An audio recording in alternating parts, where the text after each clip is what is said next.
Yo, everybody. Hopefully everyone's doing good. It is a Friday. Friday. Good morning, good morning, good morning. Um, Hopefully everyone has good plans for the weekend. Um, Thank you for everyone who wished my new 16-year-old kid happy birthday on Facebook. I don't normally put the wife does that, and so he had a good day. Um, we're gonna try and do something for him later this weekend or possibly next weekend. We got my daughter's birthday coming up on the 20th. So we have two November birthdays. Um, but he had fun, it looked like. So anyway, thank you guys for tuning in on this Friday. We are going to be tackling the last portion of the selected parts of Mere Christianity. Namely, is Christianity hard or easy? Savage Patriots today and tomorrow. And then Monday, I have decided that I'm going to incorporate two things into one day under the heading of who is a church run by today. Because two of my topics kind of blend in if I look at it the right way. And so I'm going to blend them. We're going to blend them. So Monday, look forward to that one. Um, so we're going to kick right in. I know that some people say that I want to make sure I get this quotation right, but I'm not going to quote them. I want to make sure I get it in my head correctly. Um, the requirements of Christianity can sometimes be hard to some people, but I think when we're done with this, you'll realize that there isn't really a requirement, because I think your view of Christianity dictates its difficulty. Your view of what you are supposed to be as a Christian is going to make it difficult or easy. So we'll see if my viewpoint matches up with a philosopher. I don't know. But we'll find out. Is Christianity hard or easy? Let's start. In the previous chapter, we were considering the Christian idea of putting on Christ, or first dressing up as a son of God in order that you may finally become a real son. What I want to make clear is that this is not one among many jobs a Christian has to do, and it is not the sort of special exercise for the top class. It is the whole of Christianity. Christianity offers nothing else at all. And I should like to point out how it differs from ordinary ideas of morality and being good. The original idea, which we have all have before we became Christian, is this: we take as a starting point our ordinary self with its various desires and interests. We then admit that something else, call it morality or decent behavior or a good society, has claims on this self, claims which interfere with our own desires. What we mean by being good is giving in to those claims. Some of the things the ordinary self wants to do, turn out to be what we call wrong. Well, we must give them up. Other things which the self did not want to do turn out to be what we call right. Well, we shall have to do them. But we are hoping all the time that when all the demands have been met, the poor natural self will still have some chance or some time to get with its own life and do what it likes. Does that sound familiar? Does it sound an awful lot like Paul's dilemma? What I wish to do, I don't do, and what I don't want to do, I find myself doing, that kind of thing. Okay. Um, Again, what I think you're going to see um, is that sometimes we overthink being a Christian because we base it on human outcome. We measure it by human outcome. We measure it by how good and how bad we are. When in essence, Christianity is not about our doing. I'm not saying that what you do is unimportant. Please understand me. I am not saying that a Christian ought not to do good. I am saying too many of us base our Christianity on how good we do or don't do. We base it on that, not on the blood. That is vital that we understand that Christianity is not based on works, it is based on the gift of God, which is new life. I want to make that abundantly clear. Okay. In fact, we are very like an honest man paying his taxes. He pays them all right, but he does hope that there will be enough left over for him to live on, because we are still taking our natural self as a starting point. As long as we are thinking that way, one or the other of two results is likely to follow. Either we give up trying to be good, or else we become very unhappy indeed. Okay, well, I guess we agree. Because we are looking at this completely wrong, completely unbiblical. Because what we don't want to take up is a new life. And the instant you start looking to yourself to accomplish the things of Christ, which you are incapable of doing, you fall into the category of anger with yourself, or you give up because you are not capable in and of yourself. Many Christians, all they do is do enough that a human can do. And when they don't accomplish what they set out to do, they consider it failure. And that is a sad situation, but it's the way it is, which is why you see people say, I used to be a Christian until I realized that the demand was too high. I used to be a Christian until I realized that was it was impossible to keep up these demands. It was impossible. I don't understand and then they turn things to blame God because of their inability to maintain what they were trying to do, which he told you clearly you can't do. They go to God with something that he never asked them to do, try to do it. Then when they fail, they blame him for asking them to do something when he never asked them to do it. So in essence, did you really come to Christ? You didn't. You came to your own interpretation of Christ, and when you failed at it, it's God's fault. The demand is too high. It's kind of interesting to me. 4, make no mistake, if you are really going to try and meet all the demands made on a natural self, it will not have enough left over to live on. The more you obey the conscience, the more your conscience will demand of you. And your natural self, which is thus being starved and hampered and worried at every turn, will get angrier and angrier. Now, please remember, I want you people, I have not read this book in forever. I know the book fairly well, at least the basis of it. I have not read this book in forever. And at the time that I read it, it didn't really break into my psyche well enough. Although I liked the concept, I loved the book because I love his writing, none of it took root. When I finally became aware of what Christ was demanding of me, Christ instilled certain things into me, not people, not man. And I'm reading this again.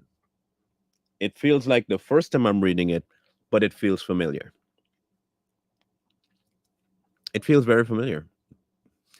In the end, you will end up either giving up trying to be good or else become one of those people, as I say, live for others, but always in a discontented, grumbling way, always wondering why the others do not notice it more and always making a martyr of yourself.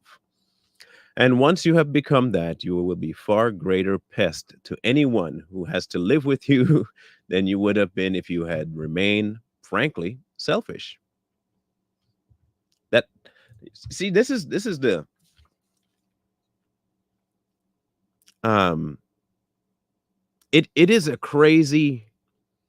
Now a lot of okay, you can do a lot of this from observance. You go into any congregation, church gathering, any of it. Well, welcome back, Jamal. Go into it, and you will find this exact same thing going on. It's everywhere. people discontented with church, with people, with things, with recognition,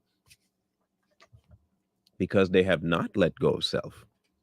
In fact, what they're trying to do is fulfill self, and self keeps requiring more attention. You will never get to the limit of fulfilling self, especially in the vein of Christianity. You will never get to the bottom of it. Never. The Christian way is different, harder, and easier. Christ says, "Give me all. I don't want so much of your time and so much of your money and so much of your work. I want you. I have not come to torment your natural self, but to kill it. No half measures are any good. I don't want to cut off a branch here and a branch there." You hear people talk about that? Have you heard that same sentiment in church? Now, be honest, please, and tell me if you ever heard even preachers talk as though your life is a pruning. You take a piece of your old self off here. You get rid of that action. You get rid of this behavior, and they nitpick, piece apart things, but leave the whole. They leave the main structure of the body so that things can just keep growing back like a tree. But you cut off little things. Oh, I need to get rid of that. But the root from which it grew, you leave. Because in essence, you're telling yourself, I am not the bad thing. The actions I do are bad.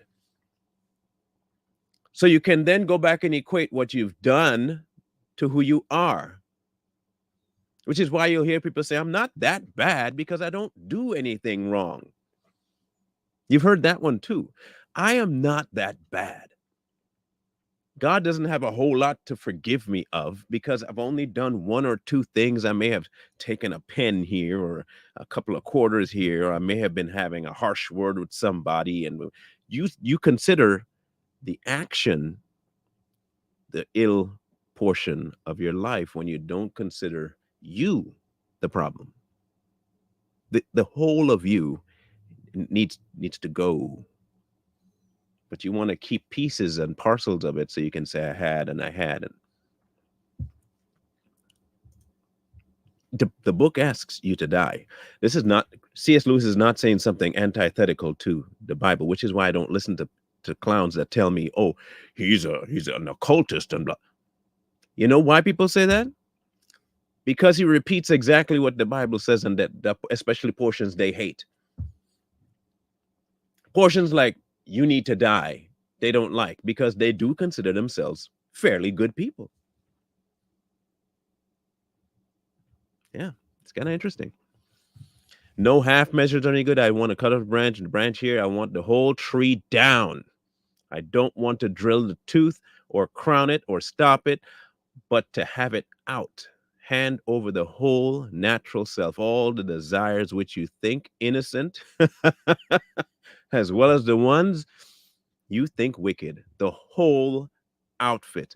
I will give you a new self instead. What occult member speaks like this? What dark Satan following human speaks like this? You tell me. If C.S. Lewis was such an egregious member of the body of Christ, why would he talk exactly like the Bible you say you read speaks? Why? Why would Satan preach against himself? People that live in religion and want to measure themselves, they find what he says egregious. And they will go through the book and find this and that. Oh, that's talking about them. And they don't listen because they cannot comprehend. They don't read to comprehend. They read to get what they want. Jesus Christ himself told you to die to self. Every turn he made, even by example, he died. He told you, I give you a new life. But people want to bring the old and say, just take a little piece off here and a little piece off, because I'm not that bad, God. I grew up in the church. You hear people say this, so I grew up in the church. And when I finally found my relationship with God, I was much better off. So you didn't realize that you were bound for hell before you found Christ? You were a churchgoer. So that made you better than amazing.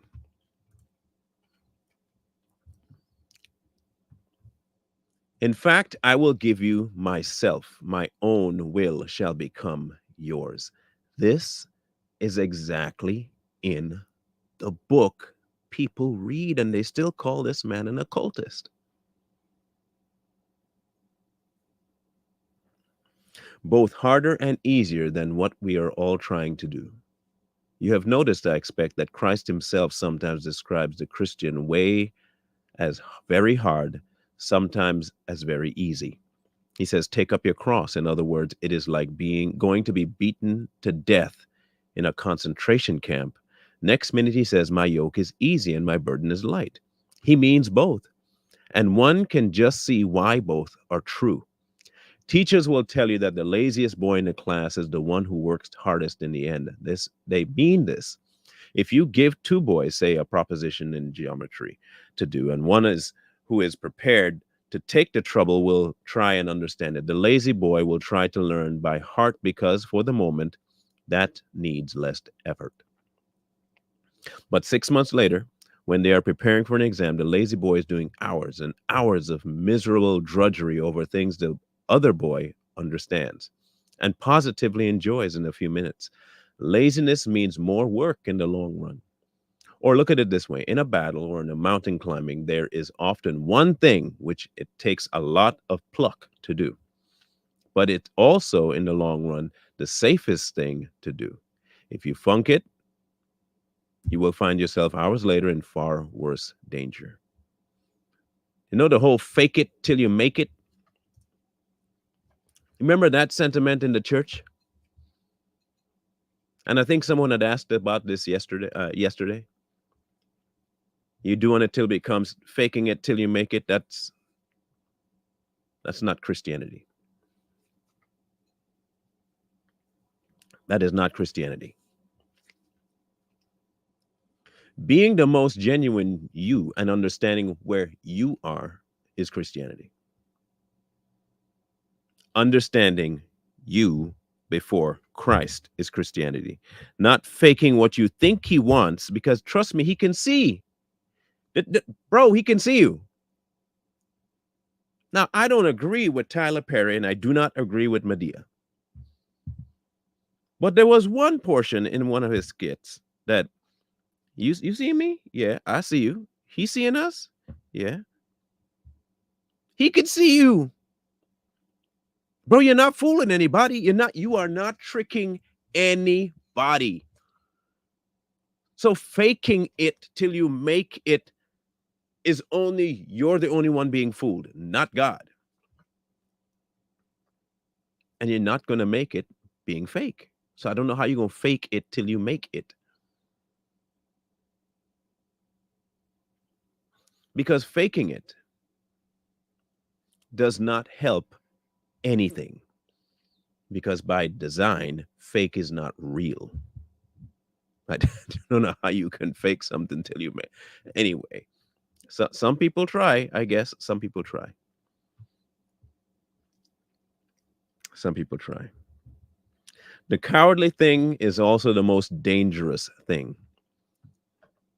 It is like that here. The terrible thing, the almost impossible thing, is to hand over your whole self, all your wishes and precautions to Christ. But it is far easier than what we are all trying to do instead.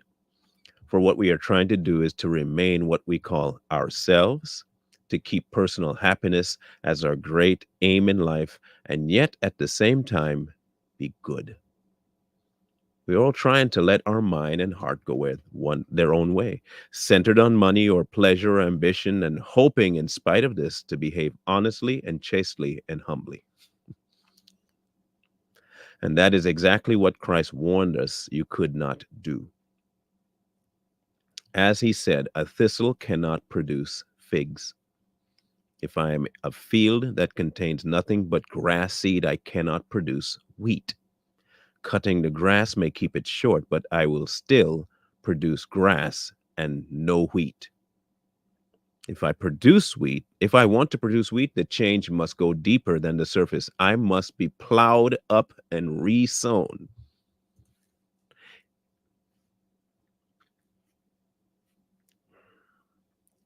You know, the desire to please self is so strong that self will even tell you that you're not fulfilling self while fulfilling self. That's how strong self is, which is why he told you to die, so that you don't fall into that trap.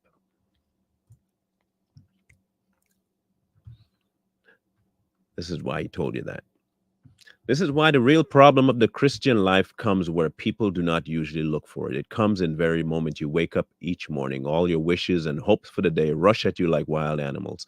And the first job each morning consists simply in shoving them back, in listening to that other voice, taking the other point of view, letting the other larger, stronger, the quieter life come flowing in, and so on all day, standing back from your natural fussings and frettings, coming in out of the wind.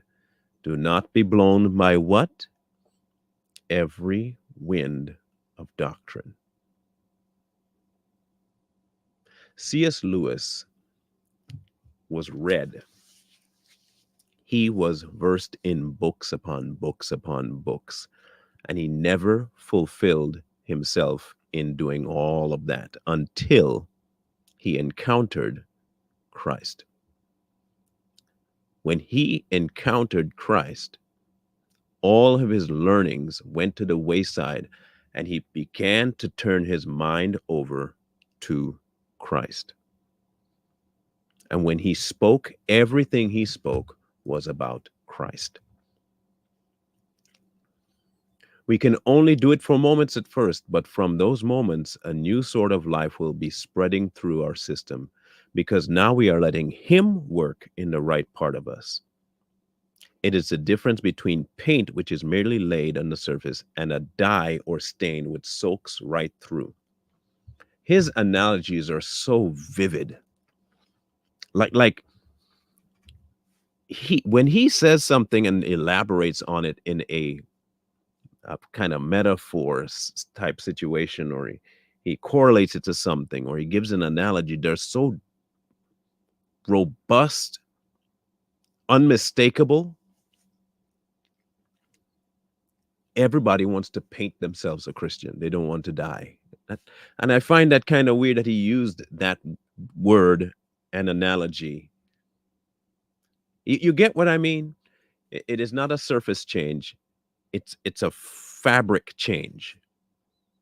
Every strand of you is covered in this thing. Not just the front and leaving the back of the cloth the same color that was covered. Dye it. It's permeating it. You can't get it out now. It is bonded with the fabric. That's Christianity, which tells me that you ought not to be able to just walk away from it if you have it. If you have it. Although there are many, though, that once they have bonded with this, here's why I say that you can indeed lose it. Here's what I mean. You became infused, and you took that infusion and still spat upon it and turned away. That is very still possible because you can still burn that fabric. You can still destroy the fabric. You can get so tired of the dye that you kill the fabric. So yeah, I still believe you can lose it all, even after having tasted of it. Even after having been permeated with it, you can just be saying, nope. Which is why he told you it was impossible to come back once you've tasted.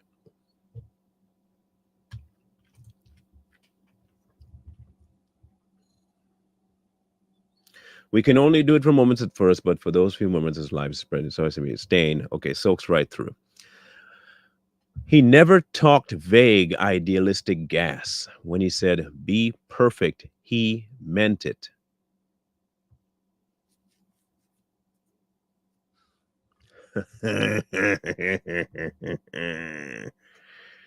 When he said, be perfect, did he lie?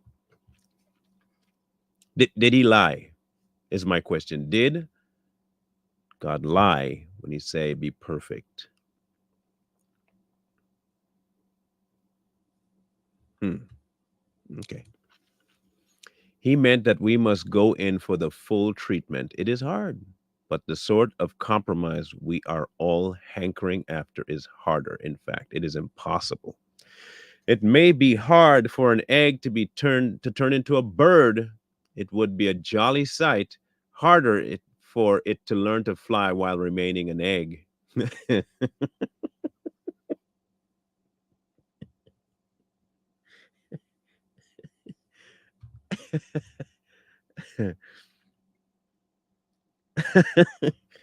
Oh, that's good. I can visualize an egg with wings. Sorry, but I have an awkward memory. I have a weird mind, and I'm seeing myself watching an egg pop wings out the side and try to fly. We are like eggs at present, and you cannot go on indefinitely just being an ordinary decent egg. You must be hatched or go bad.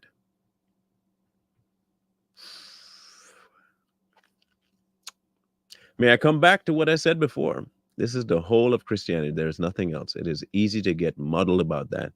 It is easy to think that the church has a lot of different objects, education, buildings, missions, holding sermons, or holding services. Just as it's easy to think the state has a lot of different objects, military, political, economic, and whatnot. But in a way, things are much simpler than that. The state exists simply to promote and protect the ordinary happiness of human beings in this life. A husband and a wife chatting over a fire, and a couple of friends having a game of darts in a pub, a man reading a book in his own room or digging in his own garden. This is what the state is there for. And unless they are helping to increase and prolong, protect such moments, all the laws, parliaments, armies, courts, police, economics, etc., are simply a waste of time. In the same way, the church exists for nothing else but to draw men into Christ, to make them little Christs. And he does not mean to become gods. I hope people understand what he means by a little Christ.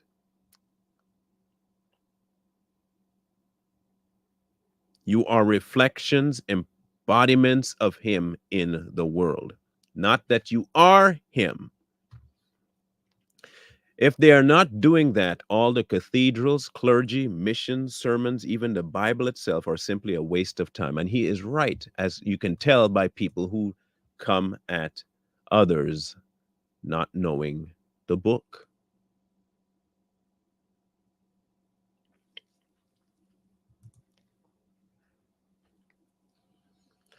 God became man for no other purpose. It is even doubtful, whether the whole universe was created for any other purpose. Hmm. It says in the Bible that the whole universe was made for Christ and that everything is to be gathered together in him. You see why Christians should not get participating in this whole global warming and climate change nonsense. You know why? Because their focus is on the wrong thing. They will try and tell you that he gave you to take care of the garden and the earth. He gave Adam that, and Adam screwed it up. He gave that to Adam, and Adam screwed it up, and he took that responsibility away from Adam by removing him from the garden. God said, I'm going to take care of this. This is mine now. But everything will be exponentially harder for you. But man wants to try and jump back into the garden and think that the world is what they should be focused on, when the garden of their heart is overrun by thistles and weeds and foxes and everything else, and they're just letting that go. Just go ahead, let it go.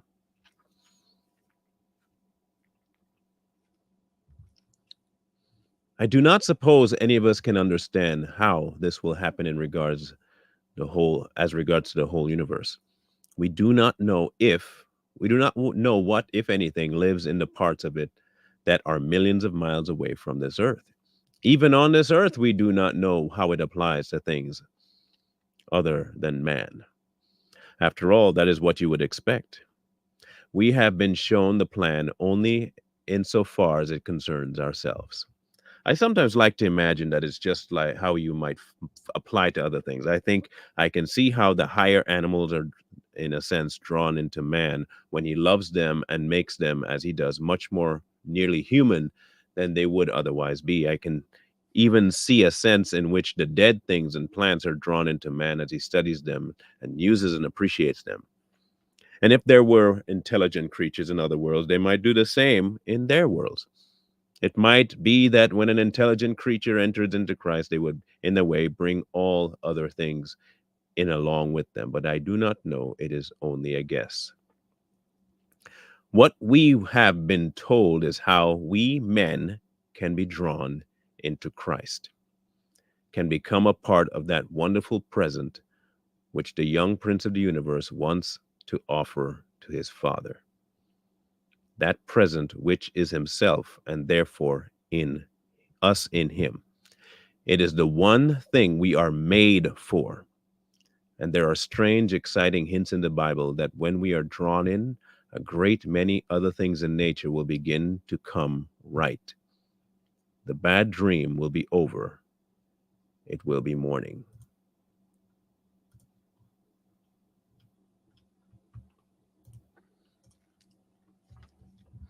You see, we can get so bogged down with what we don't know that we ignore what we do know.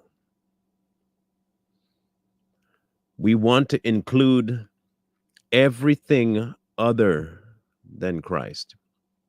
We want to do everything else but him. We want to worry about intelligent life here, another planet there. Is the world Earth round? Is the Earth flat? And then we want to say, oh, well, that matters, because it does not matter, because you are not focused on the right thing. You are making an inconsequential thing matter more than the consequential thing. You are distracted. You are not making him the focal point.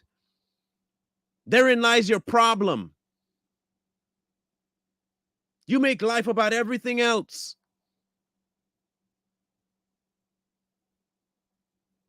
He even tells you, do not worry, but you go about worrying.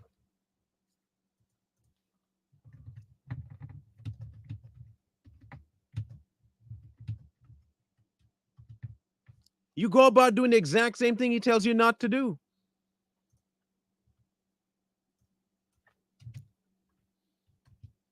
But you call that Christianity.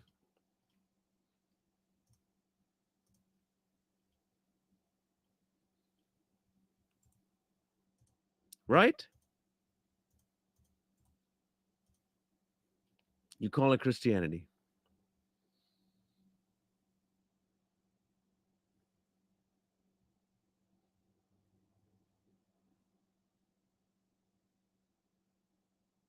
I don't understand why. I don't. Why we are so bent on trying to create for ourselves more turmoil when he offers peace.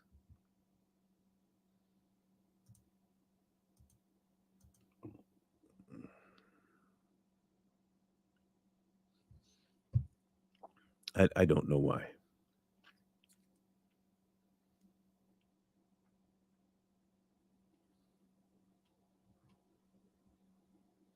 But I guess I should not be surprised either. I shouldn't be, because man always has to measure himself. This is what he says, right? In Matthew chapter 6, verse 25. Therefore, I say to you, do not worry about your life, what you will eat or what you will drink, nor about your body what you will put on. Is not life more than food, and the body more than clothing? Look at the birds of the air, for they neither sow, nor reap, nor gather into barns, yet your heavenly Father feeds them. Are you not of more value than they? Which of you by worrying can add 1 cubit to his stature?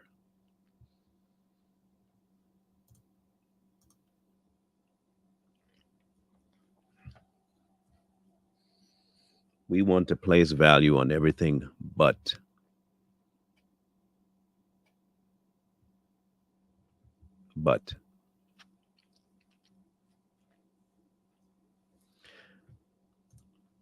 You are making a mistake, dear brother, acting like truth doesn't matter. Proving creation has brought millions of souls to Christ in the last 10 years alone, and it's just picking up steam. Mike, let me ask you a question, because so far I've been cordial to you, and you've said some stuff that I've kind of let slide. Okay. I want you to be aware that I've let it slide. Even as cordial as you've tried to come and act very, very, very, very friendly. Let me make one thing abundantly clear to you, because I don't want this to go any further until I make this abundantly clear to you, because I'm going to ask you a very simple question. Where have I denied truth when it comes to creation, helping people come to Christ?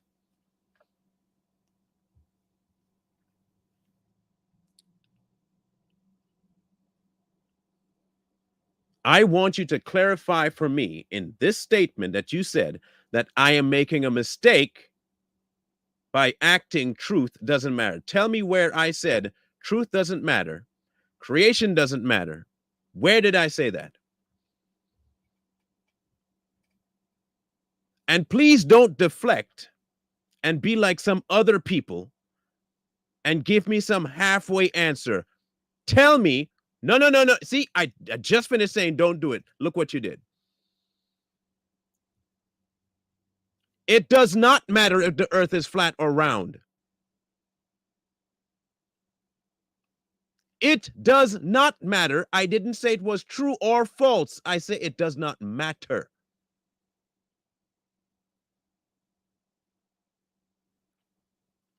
Prove to me the earth is flat.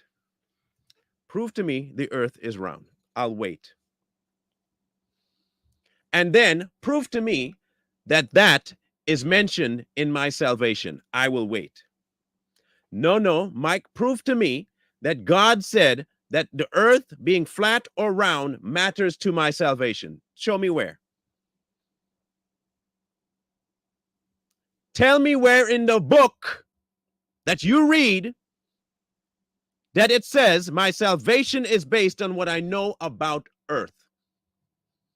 I will wait for you to show me in the book, not in man, not in science, where it says in the book what science tells me matters in my salvation.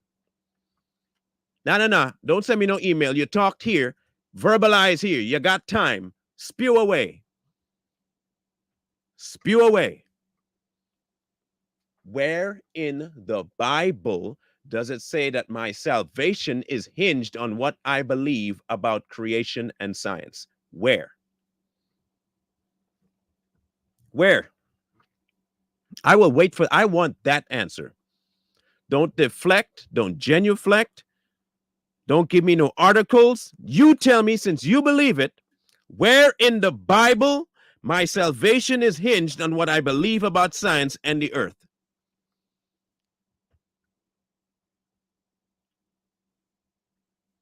Then if it's not a direct salvation issue, shut up. Shut all the way up. You talk about truth mattering. Truth matters, right? The truth is none of that affects my salvation. Not a iota of it affects my salvation. You know what does affect my salvation? The man being on that cross and getting down, going to get the keys and coming up. That's what affects my salvation. And it counters everything scientific, because no man should be able to come back from the dead. Put that in your science pipe and smoke it. Put that in your flat or round earth pipe and smoke it. Put that in your creation pipe and smoke it. Put that in any scientific pipe you want. Smoke it all the way till it's gone. My salvation is linked to Christ, and Christ is not a matter of proving scientifically. I do not give two craps what you preach to whoever you talk to. But you can't come on my platform and telling me I lie by saying I am making truth of ill effect.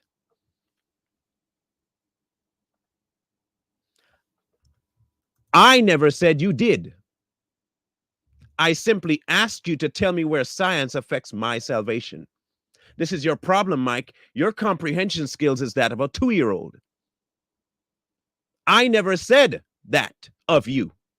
I asked you to prove to me where it does affect my salvation. You're too interested in doing this and not this.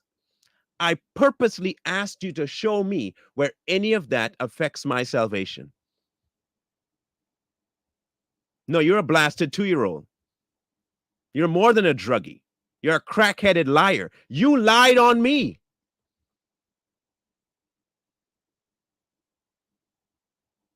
You want me to show you how you lied, Mike? Let me show you how you called me a liar. Let me show you how you called me a liar, Mike, since you're telling me I'm not being honest. Let me show you where you called me a liar.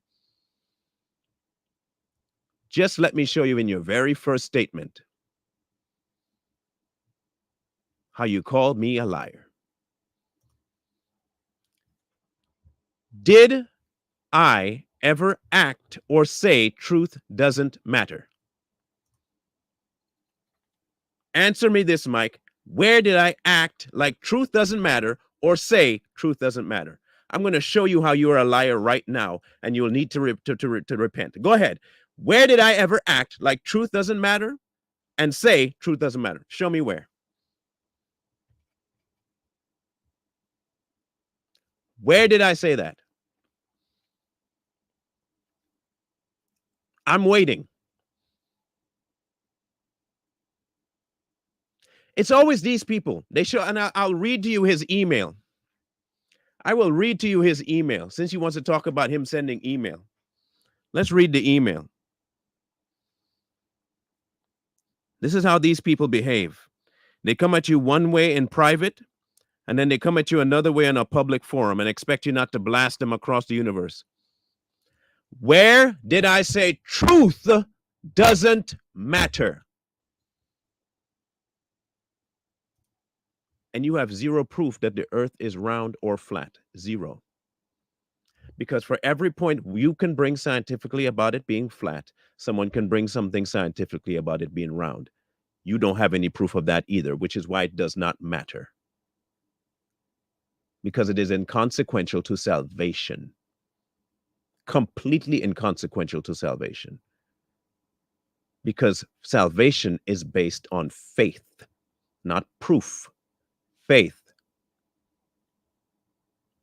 It is based on faith, not proof.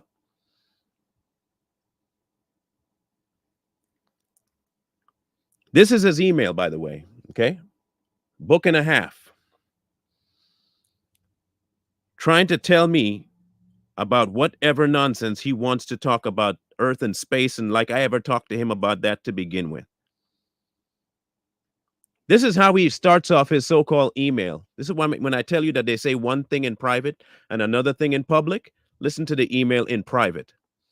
Good afternoon, dear brother.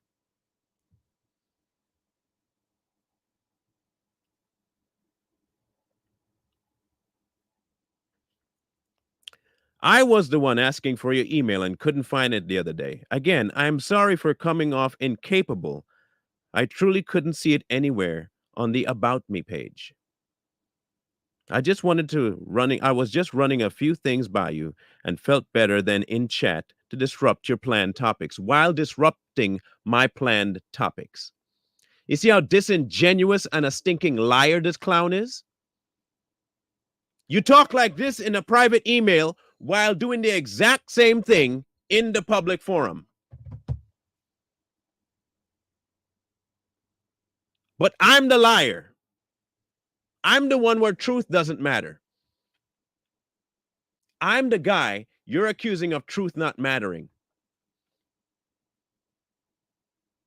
First of all, what is my view of the earth, Mike? You tell me what my view of earth is.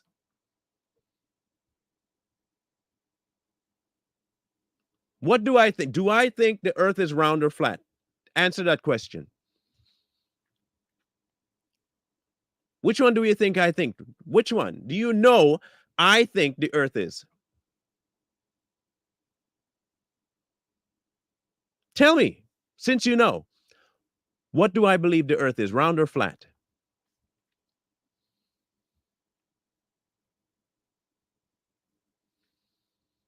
I mean, you sent me an entire book about the earth being a certain way. What is my viewpoint about the earth? What do I know about the earth?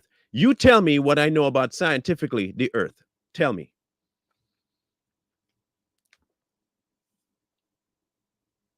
I'll wait. I want to know what you know about me. What's my view about earth? What do I believe about earth? I mean, you could spend time to write 15 paragraphs about the earth to me. Tell me what I know about earth. Mike, don't try and look, I'm the wrong one. I'm the wrong one. You obviously don't know me.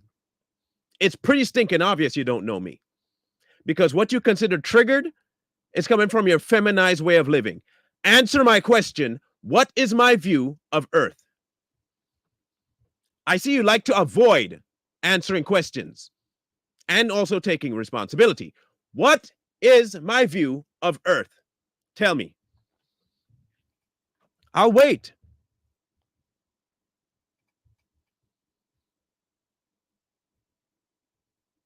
What is my view of earth? What do I believe earth is, flat or round? I'm going to keep asking the question until you answer. What is it?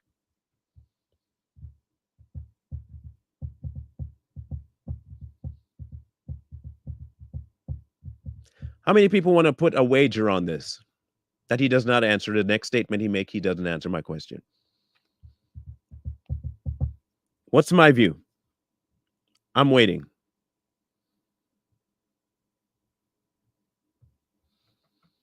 What do I believe the earth is, flat or round?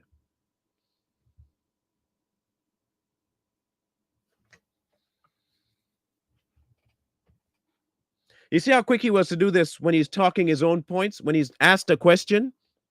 Silence. What did I say? He would not answer the question. I told you he can't answer my questions because he's too busy trying to spout he's being right when he has no concept of what I believe. He doesn't even know if all the crap he's talking right now, I already believe. None. He has no concept of that.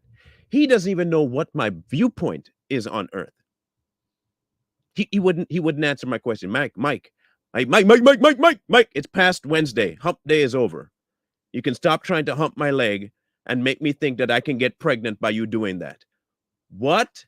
I'm going to speak slow since you're 2 years old.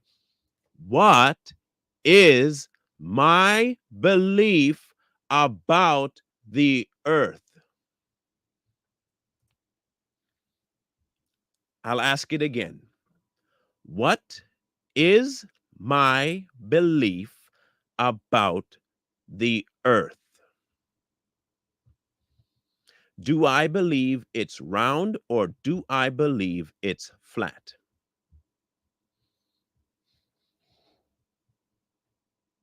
I will wait for your answer. No, no, no. You didn't answer long ago. What is my belief? I'm waiting. Oh, I believe the ball. How do you know that? No, prove to me. Prove to me. You know that. Prove to me you know that. Where have I said now? Remember, you said that's exactly what I believe. Now, if you are proven wrong, it makes you a liar. I want you to be aware of this. And what is lying, Mike? What is lying? Okay. How do I know? How do you know that I believe the earth is a ball? Where did I ever say the earth was a ball? So, because of my reaction to your stupidity, I believe the earth is round. Have I told you the earth is round, Mike? Have I told you the earth is round, Mike? Where have I said the earth is round? I think you should take your own stinking advice, Mike B, because you can't read for nothing. Where did I say the earth was round?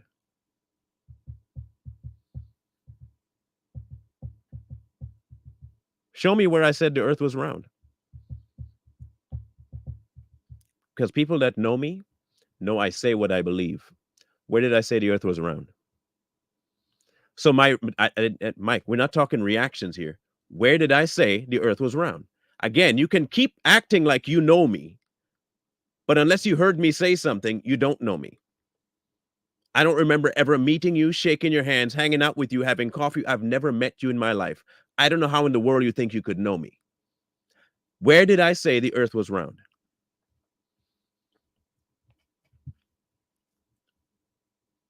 Where did I say the earth was round, Mike? Say, Mike. I know you can't understand English. Where did I say the earth was round? You don't know the truth because you can't even tell me the truth about me. Where did I say the earth was round, Mike?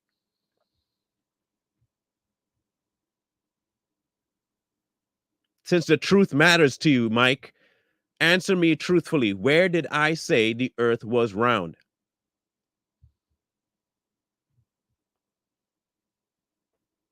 I'm waiting, Mike. And don't give me what you thought I meant by what I said, feeling wise. Where did I say the earth was round, Mike? Now, again, I know you're a child and you're too stupid to understand English. I am trying to say it as slow as I possibly can for a moron. Where did I say, S-A-Y, verbally, quotations, the earth is round, Mike? Where did I say it, Mike? I'm still waiting for your answer. Where did I say it?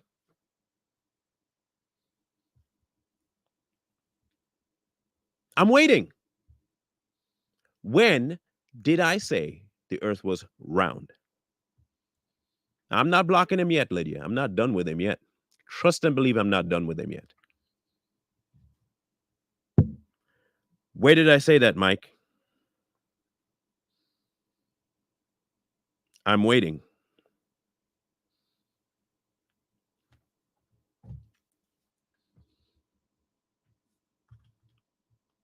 You're the one that called me brother, dear brother. Just remember that. Where did I say it, Mike?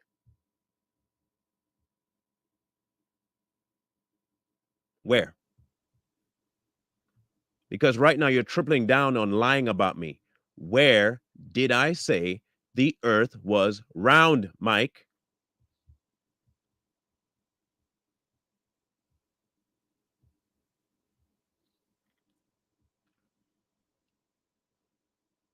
Mike, where?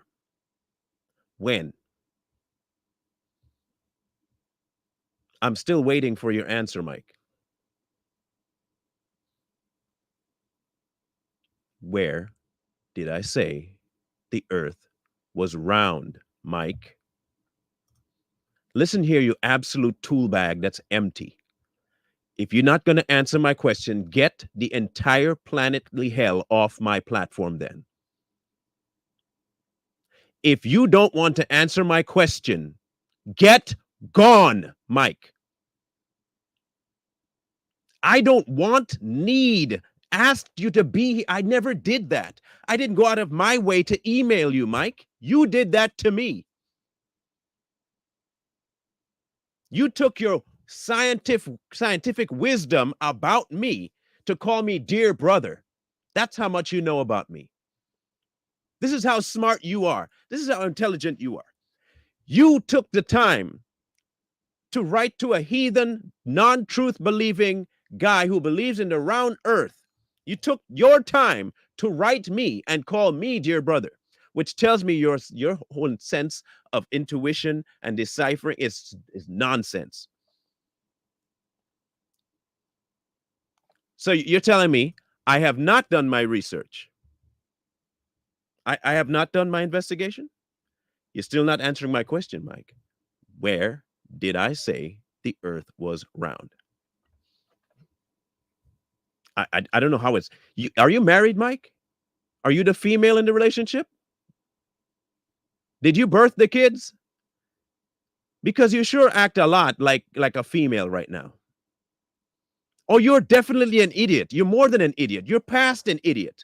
You are beyond stupid at this point because a smart person would know how to answer a question as simple as the one I asked. Where did I say the earth was round? A stupid person would not be able to answer that question, and you have not been able to answer the question. So, what can I decipher from that? That you're stupid, Mike. Mike, you're stupid. You're a moron, you're a clown, and you have no truth in you because you're lying, Mike. I never said the earth was round. Where did I say the earth was round? Wait, Mike, how do you know I haven't done any investigations? For the people in the audience, how many shows have I had about the flat earth? Can anyone remember how many shows I've had about the flat earth? Yes, he did call people stupid. Actually, yes, quite a few of them. He called them fools, actually. Yeah. He called many people fools. You would be one of them, Mike. You would be one of them. I didn't resort to calling you a fool. I called you stupid, a moron. He would have called you a fool. In case, but that tells me you don't read. You read probably science books more than you read the Bible. Yeah, that tells me you read the science book more than you read the Bible because he did call them fools. Yes. Yes, he did. I don't know if you don't read the book or something, but he even got pissed off to the point where he whipped people. Did you remember that? Yeah. Tables and cords of rope. You forget that part? Oh, wait, you're only reading to see if the earth is flat. I forget. That's what you have the Bible for. The flatness of earth.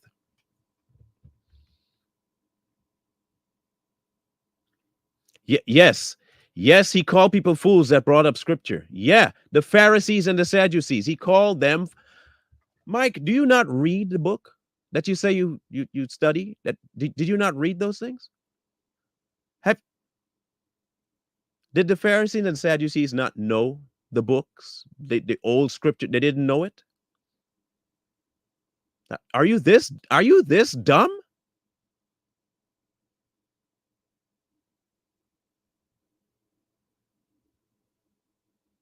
Are you this slow, bro?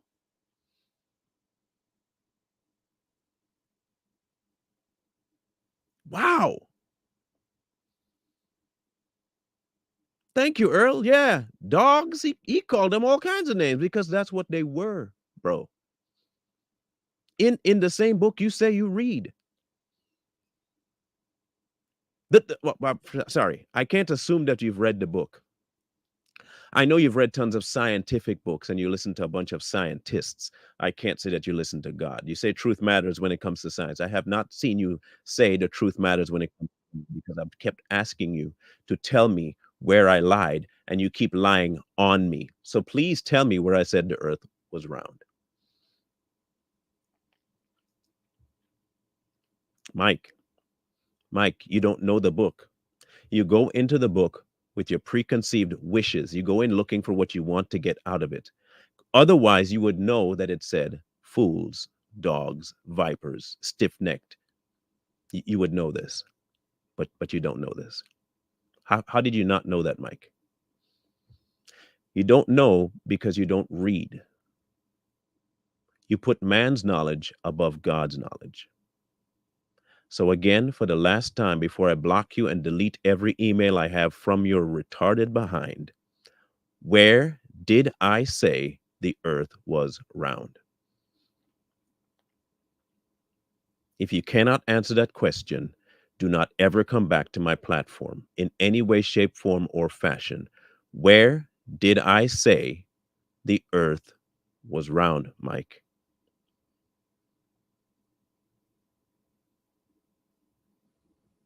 Mike, where?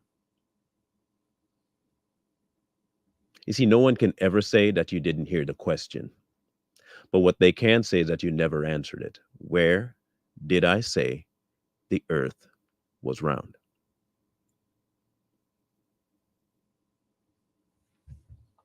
I'm still waiting for that answer, Mike.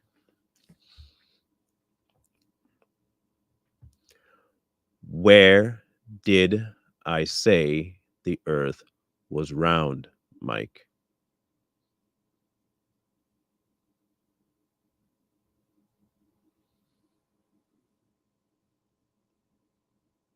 Where did I say it, Mike?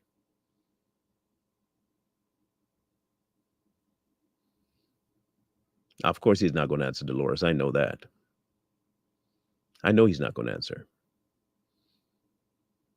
Effeminate men never want to answer questions.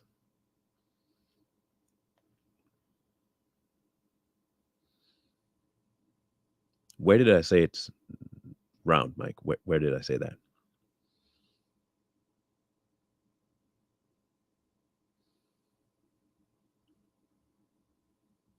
I'm still waiting on the answer, Mike.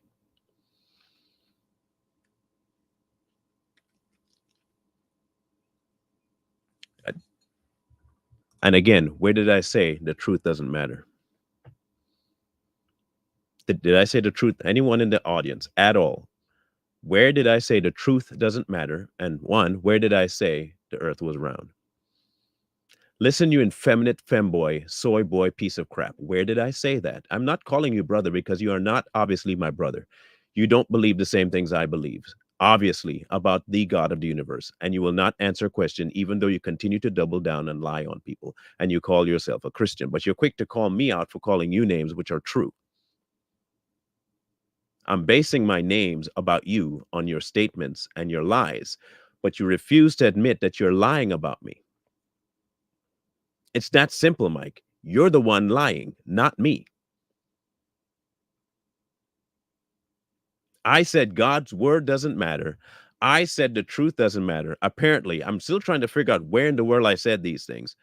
He said, you act like you didn't say the truth doesn't matter. You also act, this is what he's saying. I'm reading it, right? And pivot from ad hoc. I can pivot that anyone I want, is my channel. Because you did say it doesn't matter. Did I say the truth doesn't matter? I said the truth doesn't matter because you said it, that I said the truth doesn't matter. So you lied twice now. So now you're two in the hole. Two in the hole. You're saying God's word doesn't matter. So now you're three in the hole. You've lied 3 times about me, Mike. But apparently it's okay for you to tell lies about me, but not for me to retaliate about your lies. That's what you're saying. Uh, like I said, you are on the wrong channel to think that I'm not going to retaliate. You are completely on the wrong end of the spectrum. And I don't even mean autistic. Because if you were autistic, at least you'd have had an excuse for being this clownish. So you've lied 3 different times now. Refuse to admit that you lied 3 different times. Cannot prove to me the things you say I said. But continue to spout your stupid stuff in the comment section without answering my questions.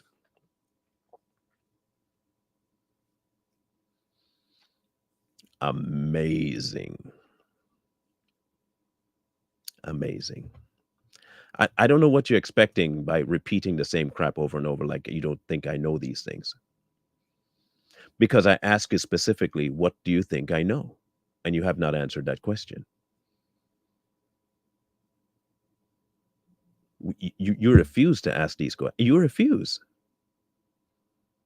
You are the kind of person that when someone comes to you, blatantly tells you that they didn't say something, you will say, well, I feel you said that, so it must be true.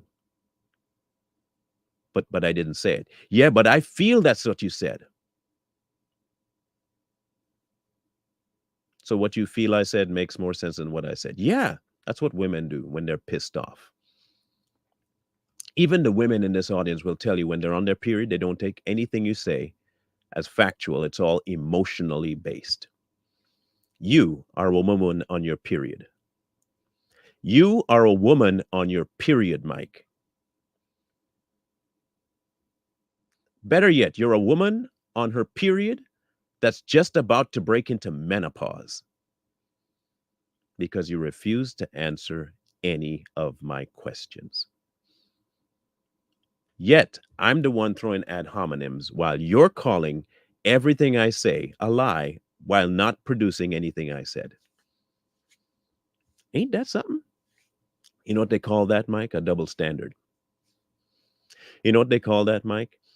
Beam in your eye, speck in the others. That's what that is.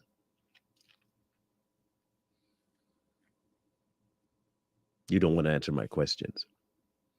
Mike is the epitome of what we just read. And then for people who think that we are off topic, you should know by now that we are never off topic because every time we speak about something, it always get exemplified by somebody in the conversation. Do you remember that?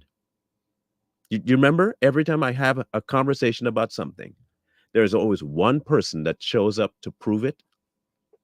Everybody, let me introduce you to Mike B. Mike Beachy. Let me introduce you guys to Mike Beachy.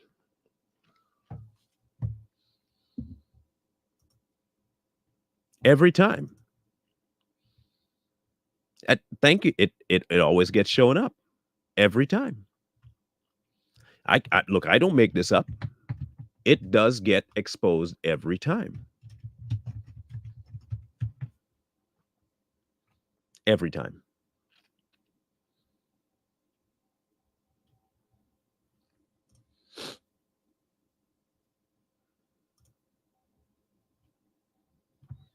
It's just amazing to me that people don't see how quickly things get exposed.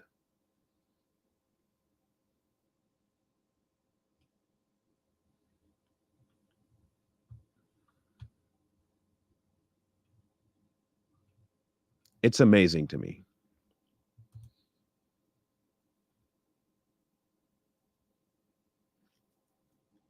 It is absolutely amazing how they can get shown up every time. You see, Mike is the kind of believer that's what he calls himself. Mike is the kind of believer that measures everybody else against himself, not Christ. Mike is the kind of believer that measures all other believers against his own walk. And if they don't act, behave, speak, and believe what he believes,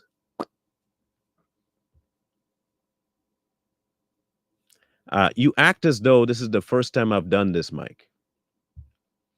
Audience members, how many times have I taken people out verbally on this platform? How many times, people? Is this new for people? Is this new? I don't recall this being new. When have I ever done this? I don't need to read your emails anymore because your emails are trash. You as an individual are trash. You as an individual are not worth the dirt you walk on, Mike. You're not worth it at this point.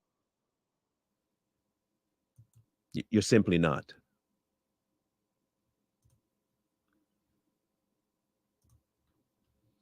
I don't know how else to tell you this.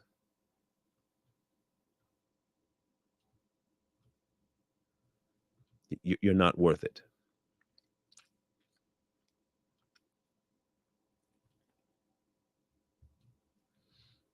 because you refuse to answer simple, stated questions, Mike.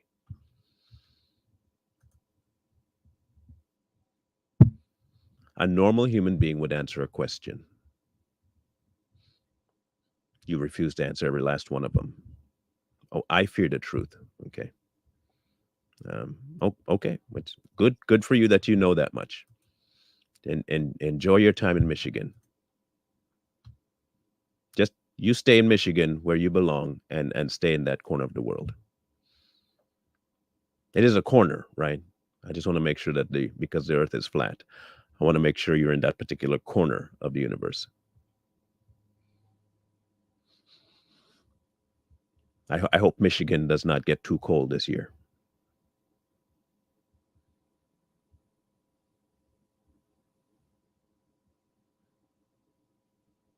Just so you know, I hope Michigan doesn't get too cold. I didn't ask you to follow my channel. And if you have been following my channel for a while, then you would understand what I believe. But it tells me that you've never been anywhere close to any of my belief systems whatsoever, but you've still made assumptions about my belief system because you won't answer simple questions like, what does the earth being flat or round matter in my salvation? You say, oh, it doesn't. It's not a matter of salvation. And if it's not a matter of salvation, me dying believing the earth is round or dying believing the earth is flat will not make me lose my position in heaven. And if it doesn't, then it doesn't matter, does it? Hmm. If the fact that Christ died on a cross for my sins only matters because the earth is flat, and he would not have died on the cross if the earth was round. I want people to understand carefully what he's trying to insinuate, that if anyone believes that the earth is flat, they cannot be saved. Because for him to be this adamant about the earth being flat or round tells me a whole lot.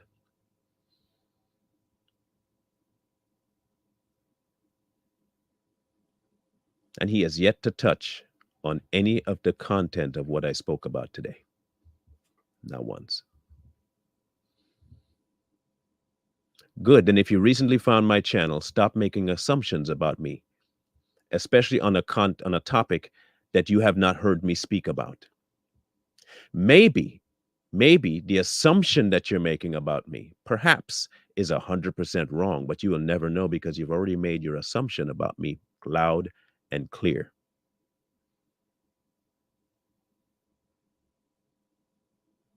Again, enjoy Michigan and stay there.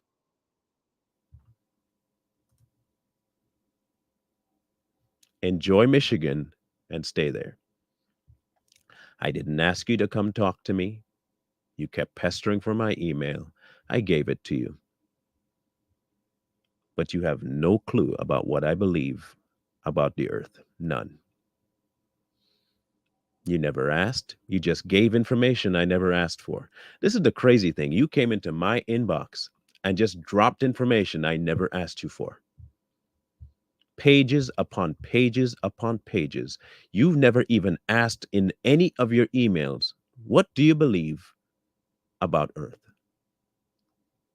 Not once. This is how you preach? You just blast people with stuff you think they should believe?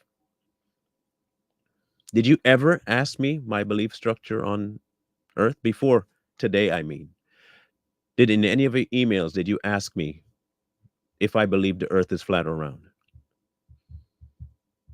Did you ask me that, Mike?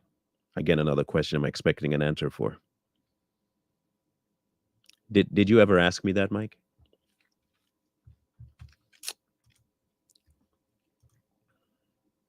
Huh, Mike? Did you ever ask me what I believed about the earth?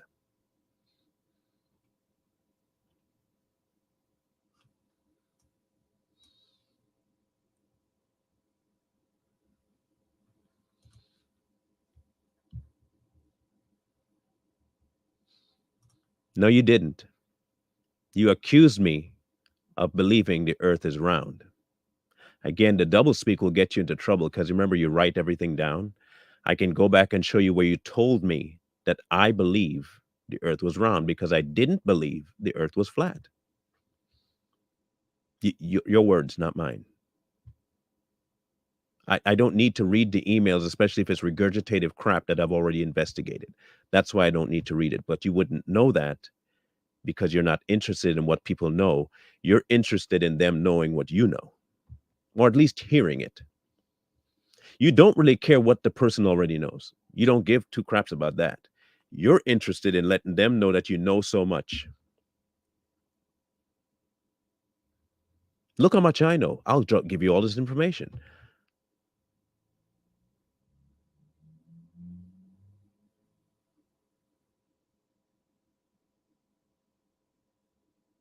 Hmm, that's kind of interesting.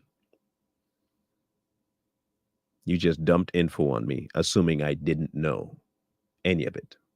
You never asked. You had no interest in knowing where I stood on this. None. You came with an assumption that your information was better than everybody else's, and they needed to know that you knew. So, Mike, you're not going to answer my question about Michigan. What's the weather like in Michigan? You're not going to answer me.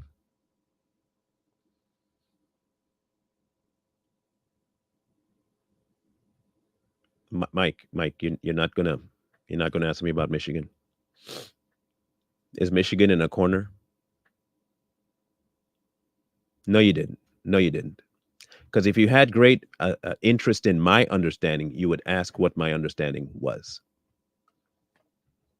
If you had an interest in what I understood, you would have told me, "Hey, what is it?"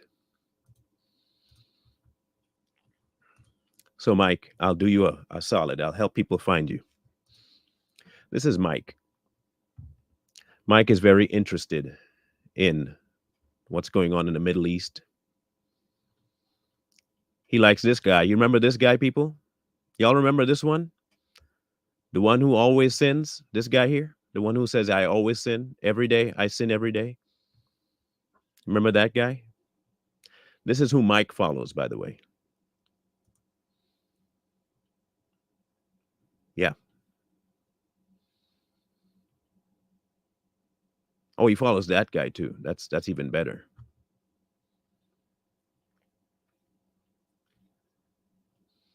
This is Mike.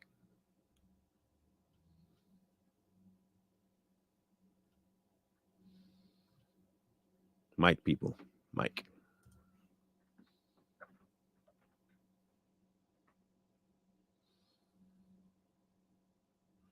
You know, the crazy thing is that he will gladly believe that sinning every day is a great deal and fun and fine. No questions about it there. And he will come to you for your understanding while ignoring your understanding and just telling you what he believes in an effort to find your understanding, of course. And then when you ask him to explain to you what you understand, he won't tell you what you understand. He won't tell you. He'll just say that you believe this. And when you tell him, well, tell me what I believe, he won't tell you what, you know, he won't tell you that.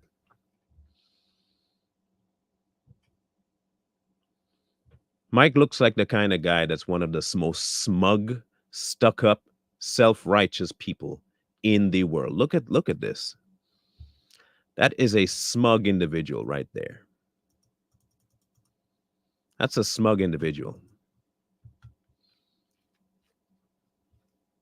Oh, I don't need to. I'm just doing what you do, Mike. I'm doing what you did.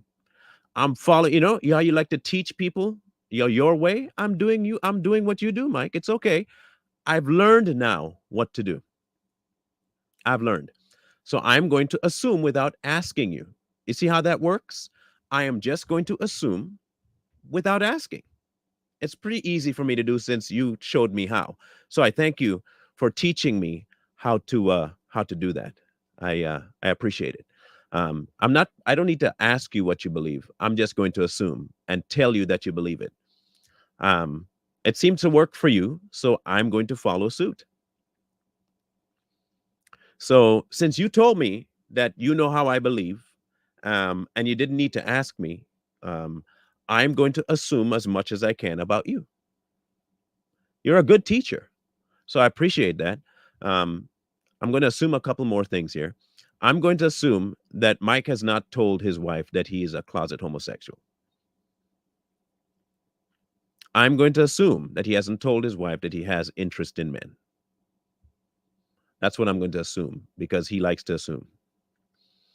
Um, since he can say so much about me, especially when it comes to a salvation issue, I can say what I need to say. Mike is a closet homosexual. And he does not want to let his wife know, and you can tell by the way he smiles that he is indeed a closet. And I think what he needs to do is really repent of that, and step away from that lifestyle and that thought process, and forget the whole, for a change, just for a minute, step away from trying to prove that the earth is flat and try to prove to himself that he is still a man. I'm glad you know that you won't inherit the kingdom of heaven, Mike. That's a good start. That's a very good start to know that you will never inherit the kingdom of heaven. That's good. That's a good start. Um, but I still think you should come clean to your wife that you're not straight. Um, since we're making assumptions about people, after all, um, I don't want to be the only one in the room making assumptions, and I didn't want you to be the only one in the room making assumptions. So I figure, I joined the bandwagon of assumptions. Um, okay, Mike. So your wife seems to be like a nice person. I don't want her being hurt for your homosexuality. Um, yeah, I don't want that for her. Now he can't have multiple wives. He might have multiple husbands, though. I hope Mike sees the extent that I can go to be petty, but also to prove that how you act towards people, others can act towards you.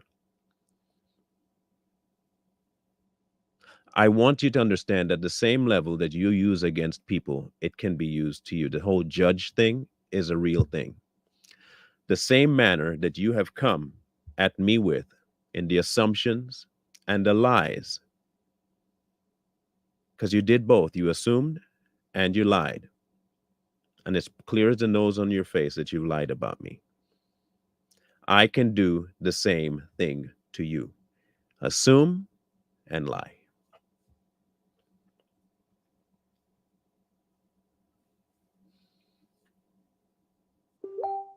I don't know why you would assume or lie on me, but you assumed and lied. I can assume and lie. I don't know if you're gay, but I also don't care because you don't affect my salvation. But I also want you to know you're easy to find and show exactly what you believe. And my stuff is out there too. And everyone can know what I believe about the earth. It's out there. Multiple videos about it too. In fact, I think I've done 3 different lives about the earth being flat or round. I've done it all. I don't want you to call me dear brother because I'm not your brother. I am not, bro. Understand this. I am not 100% unequivocally, I am not your brother. I want to make that officially clear right now. I, Marlon A. Brown, am not Michael Beachy's brother. I do not believe what he believes. I am not the same person. I do not want to be associated with Mike Beachy in any spiritual form whatsoever as long as he is the way he is. I am not your brother. I am not. Do not call me brother. And do not put dear in front of it. I am not your brother. Like at all. I'm not. Okay.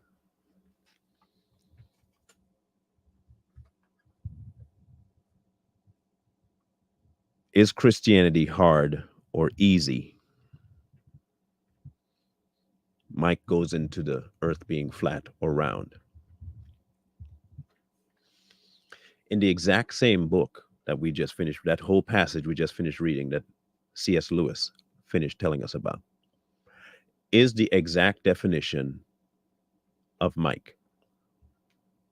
Mike gets up every day to prove something to himself in order to feel more accepted because he knows truth. Meanwhile, the truth that he's pushing has nothing to do with Christ's sacrifice, the blood, or salvation. He'll harp on everything but salvation, using salvation as his caveat.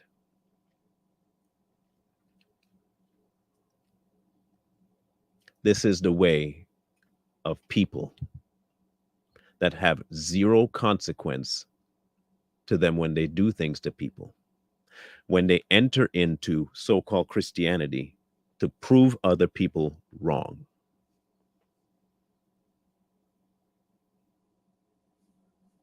Having no idea what truth is that he's talking to. The person, he has no concept what they believe. None. He has none.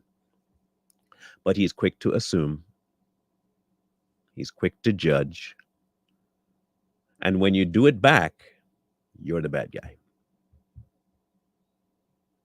In any case, like I said, most of the time when something is as deep as it is, there's always one person that shows up to prove the reality of things.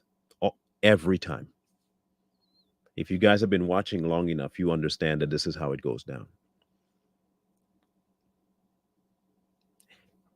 Am I wrong in that every time I tackle something that has to do with salvation, specifically with salvation, you realize this? With salvation, there is always one person that tries to take the salvation aspect away to something else. You ever realize that? And when it does, they prove the point of the topic. You guys ever realize that? Which is why I allow them to continue and why I engage. Remember, I told you some time ago, too, that things don't normally stand out to me unless I'm supposed to attack them, go after them. Okay, Mike, I'll tell you what, you've had your time. Bye.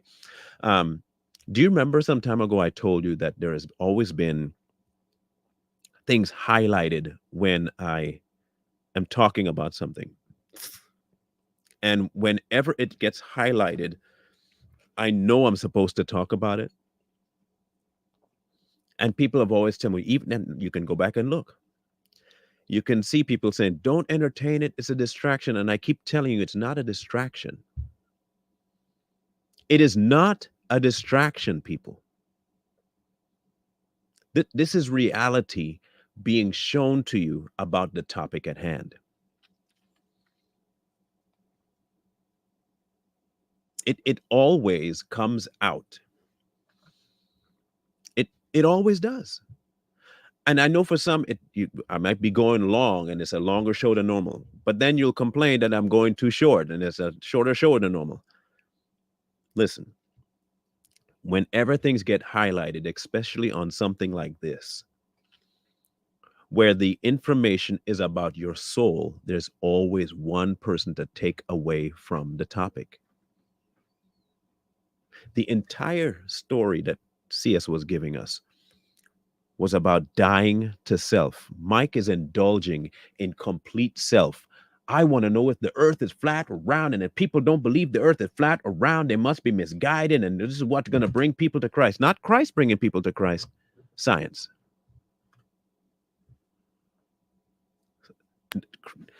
Just telling Christ isn't enough for Mike.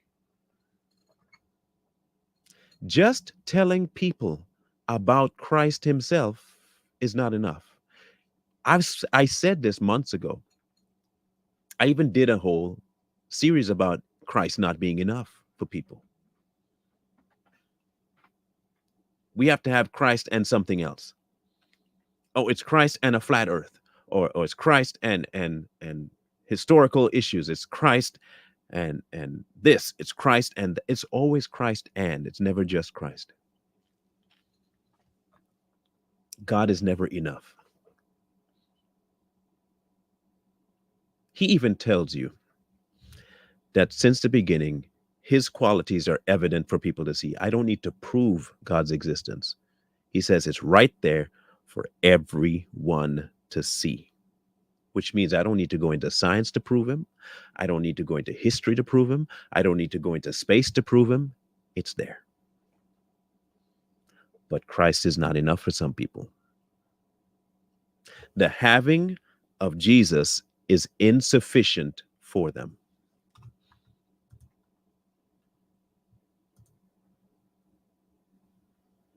It's insufficient. The cross has become a secondary tool. I have to rope people in with mental midget mockery. I have to influence them by man first.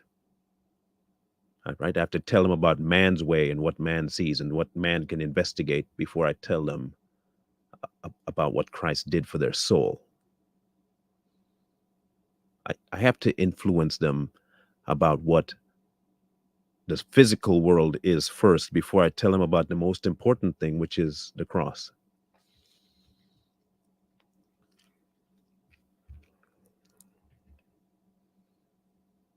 And when you try to direct them to the cross first, you don't care about truth. What? What? That's how far we've come? Where if you ignore the mundane things of earth for the spiritual things of Christ, I I am not taking what?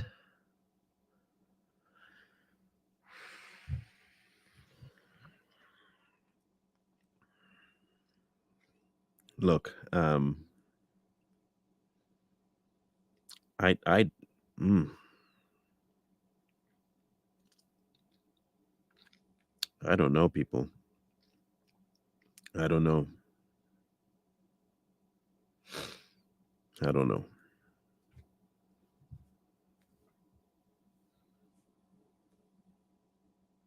In any case, I want you guys to let things just flesh out. Okay. If you see me highlight somebody's comment, let it ride because there is a reason that that particular comment is highlighted. It always 1 billion% of the time highlights the topic. It has yet to not. It has yet to not do that.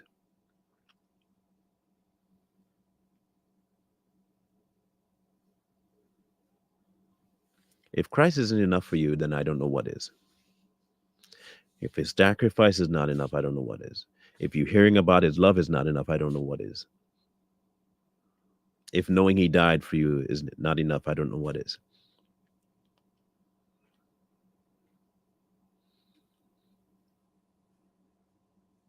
No, I was done. I was done. The whole thing was done.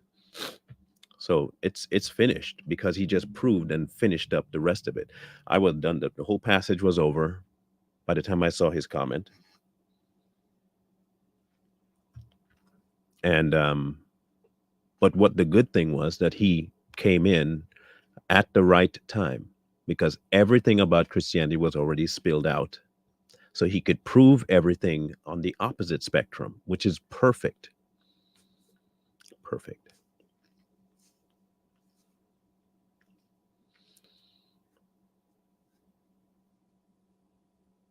What I ain't gonna do though is tolerate people lying without at least showing that they're not lying. If I ask you for proof that I said something and you can't produce it, yeah, you're asking for me to let you know where I stand. I'm not apologizing for that at all. Anyone who watches this after and decided to leave the channel, that's okay. You have your choices to make. That's fine. That's fine.